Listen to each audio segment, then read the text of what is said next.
Self-doubt. Where does it come from?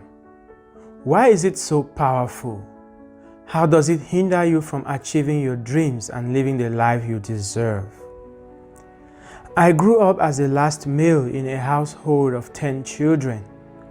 As a result, I had 3 bosses that I was accountable to, aside from my school work. I helped my mother on the farm on weekends and holidays. And on many occasions, I met her in the farm after school so that I could bring home the foodstuff she had harvested. In addition, fetching water from the stream and firewood for the kitchen was a daily routine. Once in a while, I would trek for several miles to find a grinding mill for the corn flour that was one of our staple meals, and also to buy kerosene for the bush lamps that were the source of lighting in our home until I went to the university. My father assigned to me the manly tasks around the compound, like cutting the grass, planting trees, doing his laundry, and running other errands for him. Then I had my older brother who took care of my secondary school education. He was a hard-working and highly disciplined construction technician who was very much loved and respected in the village. He also did commercial farming with animals like pigs, rabbits, and chickens, and crops like pepper and tomatoes. As you can imagine, I was his apprentice in all these activities. I learned multitasking as a survival strategy. I had to satisfy all these bosses and still keep up with my academic performance as well as my extra duties as a class prefect. No matter how hard I worked, it was impossible to make everyone happy at the same time. Therefore, at any given time, there was certain to be someone who was abusing me either verbally, emotionally, or physically, thereby making me feel inadequate. One of the consequences of being overworked as a child is that I had little or no time to play with my friends. Officially, going to the playground was a taboo because each time I was caught playing football, I was sure of receiving some strokes of the cane or a few slaps, notably from my dad, my brother, or my sister. Among the young boys of Njimafo, whose pride was football, I was a mediocre player. Among the teenage students of Government Bilingual High School Mbatu, whose pride was social IQ, I was equally lost because I did not attend school socials. When I went to high school in Sase College, the drop of inferiority I had blew up into an ocean. It is only when I went to the University of Boya that I started discovering myself in a new way.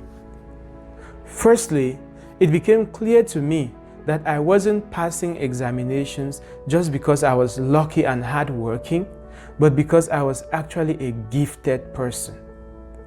My environment just didn't recognize this gift and nurture it.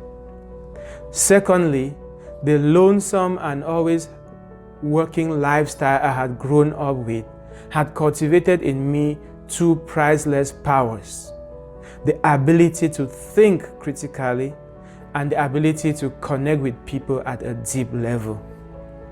From the day I gave my first speech at the Mbatu Cultural and Development Association Annual Cultural Festival in 1999, it became clear that I was born to lead.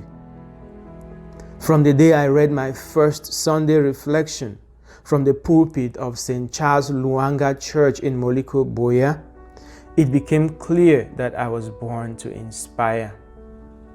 Within a period of 20 years, I have published thousands of inspirational messages, written 6 books, led 5 organizations, managed 3 institutions, created 4 businesses, and won 6 awards and scholarships. When I reflect on the stories of the thousands of people I have interacted with, mentored, or read from as part of my work, the common theme that comes across is self-doubt, or what we may also call inferiority complex. People do not feel that they deserve the good things that they desire. As a result, no matter how hard they work and pray, they somehow manage to sabotage their rewards. They do not subconsciously accept success, love, health, abundance, and happiness as natural for them. So these things always evade them. If you are like 99% of human beings, you are suffering from self-doubt, at least to a certain degree. What I want you to know is that this is not your fault. And so there is no reason why you should feel guilty or apologetic. If you review the course I gave on social conditioning, it will occur to you that self-doubt is a result of your social conditioning as a child and the story that you have been told by society and yourself throughout your life. The good news is that the subconscious mind is plastic, not solid. You can reprogram it and create a new self. And here is how to do that. Find one natural gift that you possess. Cultivate that gift until it becomes your superpower. That is, until you become a genius at it. Use this superpower to impose yourself in the world through a service or venture into which you can pour all your might and shine so bright that all the darkness in your past will vanish. If you do this over a few years, you will wake up one day to find that your self-confidence is above the roof, like mine now is.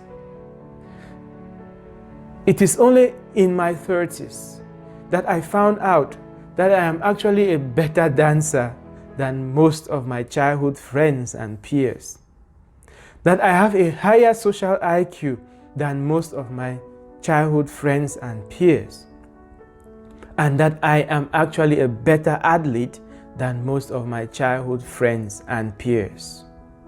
With self-doubt out of the way, my real self now shines through without effort. My message to you, therefore, is that self-doubt is not a fact or a problem that you need to fight against. It is a lie that you overcome simply by reinventing yourself. I am GodfreyEsoh. Thank you for following this episode of Raptures of Inspiration.